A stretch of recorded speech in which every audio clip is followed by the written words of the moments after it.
I hope everybody's well.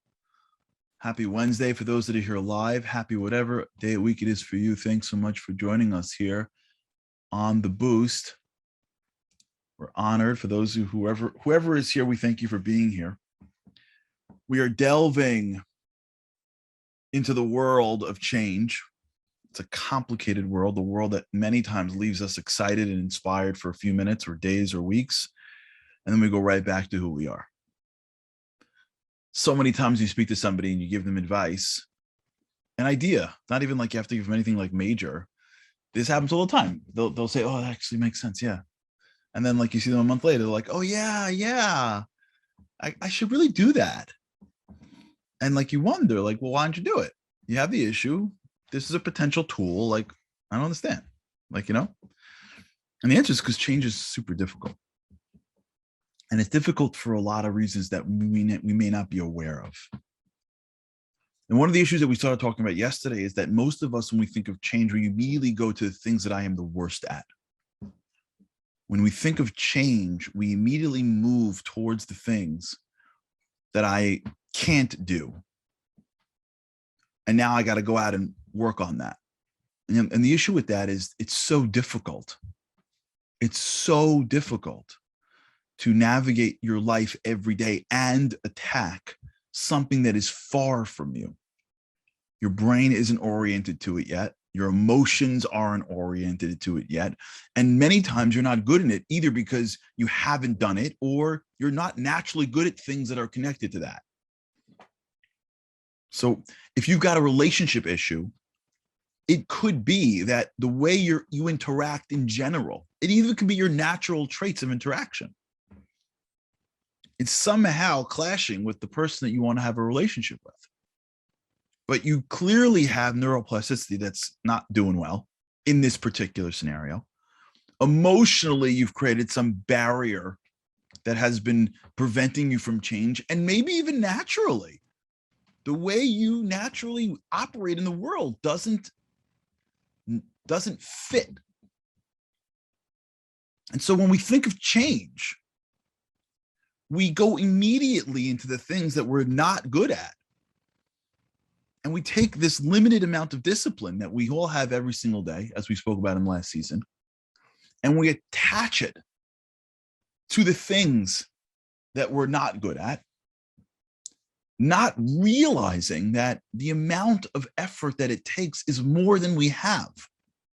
We only have a limited amount of discipline. Going through my day requires some level of discipline. The unexpected twist and turn that I get, it creates some discipline. But now I've committed 100 units of discipline to this new trait, but I don't have 100 units to give. I wake up and throughout my whole day, all I remember, discipline's a muscle. Discipline is a limited resource. So when I wake up in the morning, I have 100 units of discipline. And I got to give out discipline to getting up, going here, going there. There's red lights. There's someone at work. I got to do my life. And throughout my regular days, I use 50 units of discipline. Just go through my day. So I have 50 units left to change. Summertime, okay, I get 65 units in the summer. But to change this habit requires 100. So I go at it because remember, if something costs you $100, you're still paying 1, 2, 3, 4, 5. So I'm putting my discipline in 1, 2, but I get to 65 and I'm out. But the change requires a constant investment of 100 units of discipline. And now all of a sudden I'm exhausted. And I failed. And my other life used to only cost me 65 units of discipline. And now or 50 units. And now this happened and I didn't realize it. Or I got to stay up later than usual. So I slept less and I didn't realize it. Or I got disappointed by somebody and that cost me discipline too. Or someone said something that I didn't like and I had to hold back. Or I said something, now I feel guilty. And that's discipline. Going through your day costs discipline. That's how you get through your day. It's through discipline. Right? When you go through your day, you're constantly in the world of expansion and retraction. And we can expand all day, but at some point we have to contract. We have to not say it. We have to stop at the red light. We have to wait and turn. We have to think when my brain wants to zone out. I have to control what goes in my mouth. Every time we are exercising any level of control, that is an exercise in discipline. If you remember last year, we did a little bit of like the beginnings of the Sefirot, which is really, I wouldn't even call it Kabbalah. It's just, it's Kabbalistic, but it's not Kabbalah. It's Kabbalah, but we're not doing Kabbalah. And on the right side, if you remember, we went through this, that the world is situated in these 10 principles, if you will, 10, channels. They're called Sefirot. The whole world, the DNA of the spiritual world. If you look in the spiritual DNA, it's 10 spheros. And on the right side is what we call the spheros of expansion, of chesed. And on the left side, there's the spheros of contraction. We're always toggling. If you look at your whole day and break it down to its core elements, you will see that most of your day, if not all of your day, is toggling between two separate modes: expansion, contraction. Giving, holding back. And when you go through your day, every time you step on the gas of contraction, or let's say the brake, if you will, every time you step on that brake, you are using allocated discipline. You don't have unlimited weight discipline. You can't say no all day. You can't hold back too much. It's exhausting. And depending on who you are, it's even more exhausting. There are people that are more naturally, they're expansive types. The way they operate, the way they give money, the way they spend, the way they talk. If you would have to categorize them, they're we call them right side, or they're expansive. Now, there's challenge with that too. But that's who they are. And so when they have to contract, it's even harder for them. There are people that can sit in front of a whiteboard and like dream all day long. Their brain expands to the horizons, but you ask them to do 10 emails and they're going out of their mind. You ask them to pay a bill and they're like, I'll get to it. No, I'll get to it. No, I'm going to get to the bill. It's sitting on their desk. Late notice. They want to pay the bill. They have the money, but to go and take the bill and go to their computer or go to their checkbook or go to the thing and write it down. And what's the number? They can't. And so for those people, it's even more can't. Even them, they live in a place of expansiveness. And so it's so hard to contract. It's so hard to say no. It's so hard to change, because change requires the ability to say no to some previous behavior that feels normal and natural to you. There are people that have contraction as their normal thing. They're constantly detailed and they can sit and they can be focused and they can say no. But it's hard to expand and see themselves as a totally new person. It's hard to get the inspiration from change because they don't believe really that they can change. And as I'm talking, one of you and the 100 shades of gray in between are listening.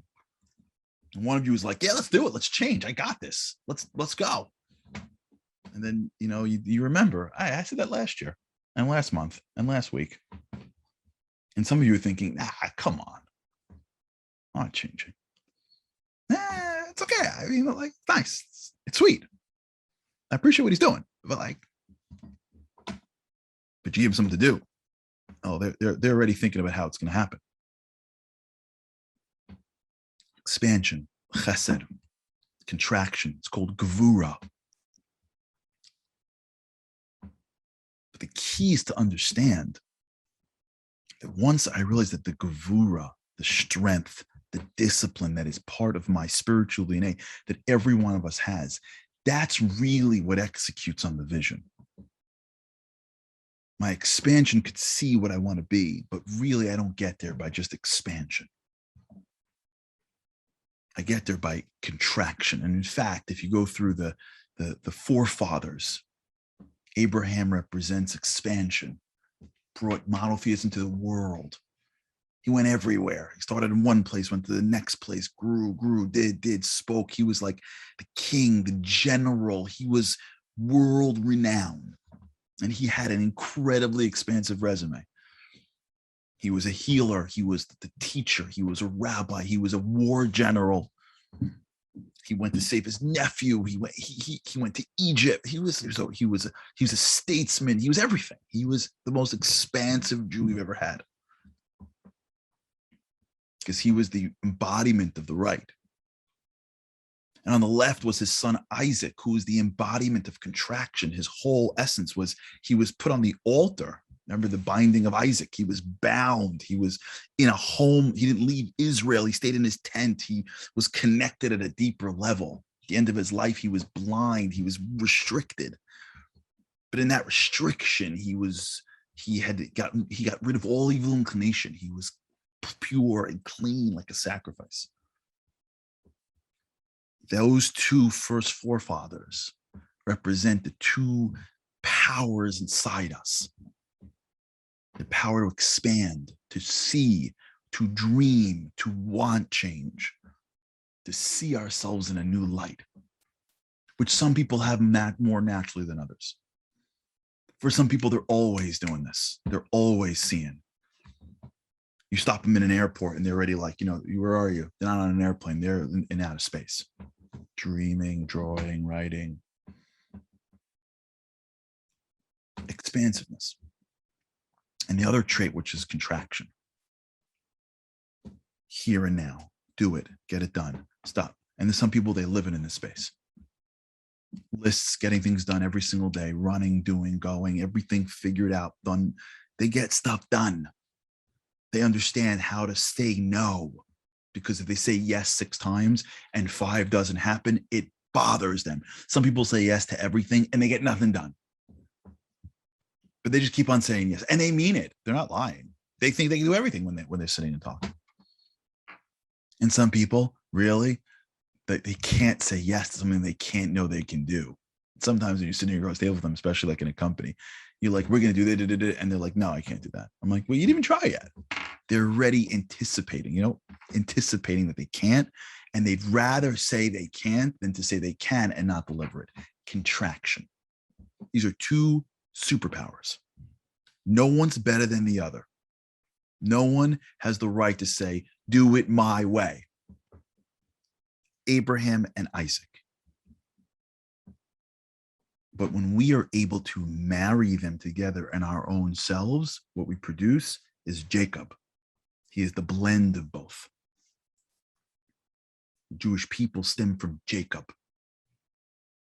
Jacob is, if you will, the one that has all the tribes, because even though each tribe is separate and different, even though the 12 tribes is a myriad of different talents, each of these talents have the proper balance of the 2 core traits, which is expansion and contraction, chesed and gvura.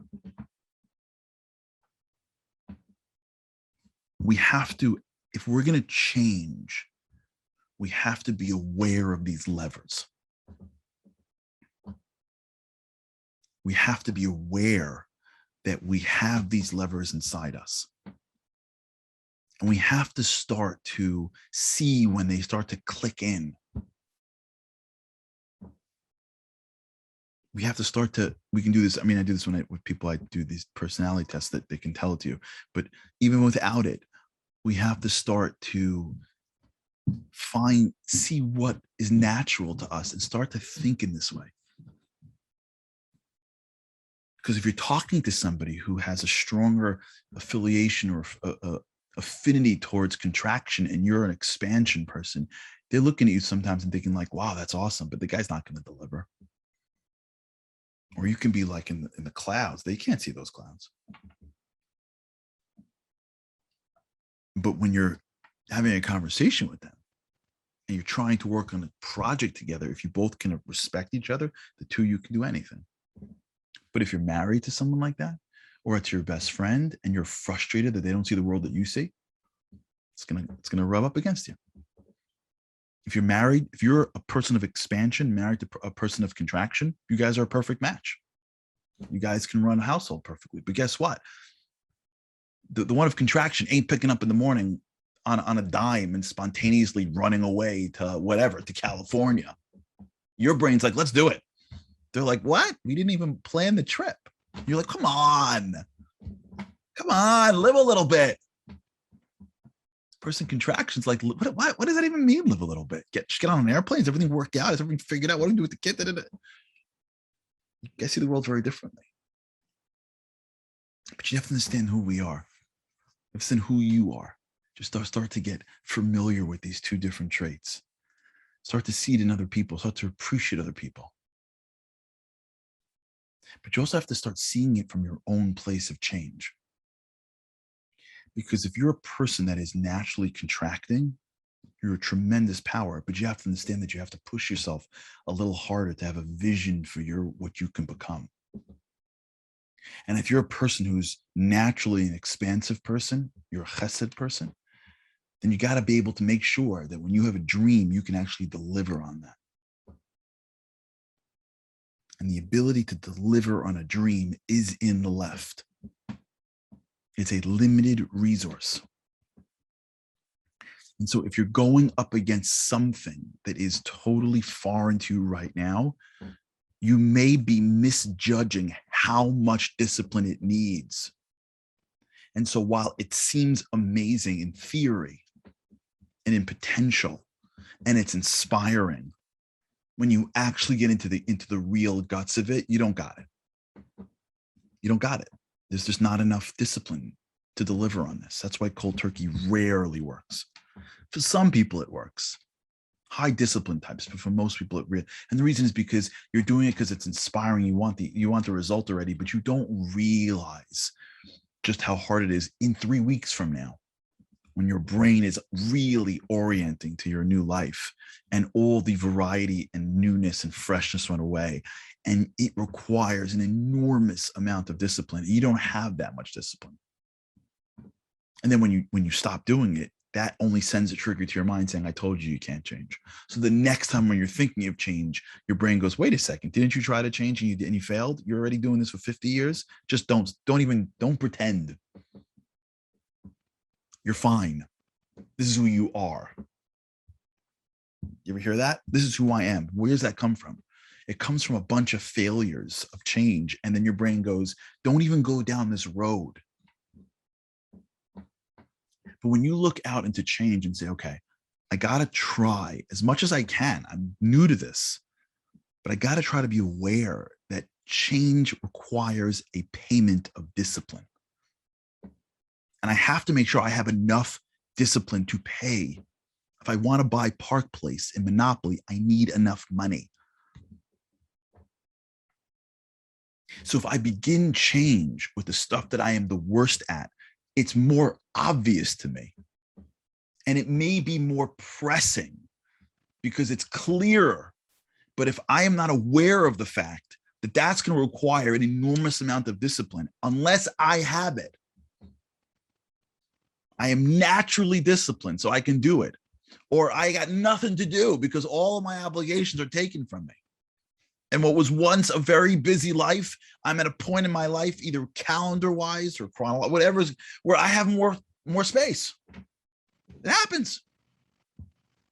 I speak to people, that work like crazy, and then one day a phone call rings, and it's some company that offers them a lot of money for their business. January, they were working 20-hour days, 6 days a week. In May, they sold their company and put more money away than they're ever going to need. They got nothing to do. Life changes. And families, the kids knock on the door and they're like, hasta luego. We're all going to camp school. We're done. And all of a sudden they turn around, like, what do I do?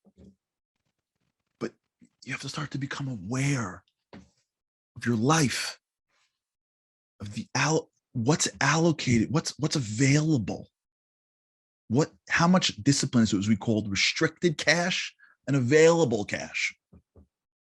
How much do you have in terms of restricted discipline? allocated already to your existing life? And how much do you have in terms of available discipline? And once we are starting to get a sense of that, now we can start to say, wait a sec. I got to make sure I'm aligning how much discipline I have, or I think I have, to what I want to accomplish. Because then I can set myself up for success. And success breeds success. And nothing is more inspiring than actually changing. All right, we'll talk about this. All right, everybody, think about this a little bit today. Expansive, contractive. Start to think, where do you fall in this category? There's nobody almost nobody is a 0 or 100. Right? Where do you fall on the continuum? Maybe the people around you. But either way, as we start to understand ourselves better, we can start to more strategically figure out how we're going to change. Okay, have an amazing day, and with God's help, I cannot wait to see you again tomorrow. Have a great day.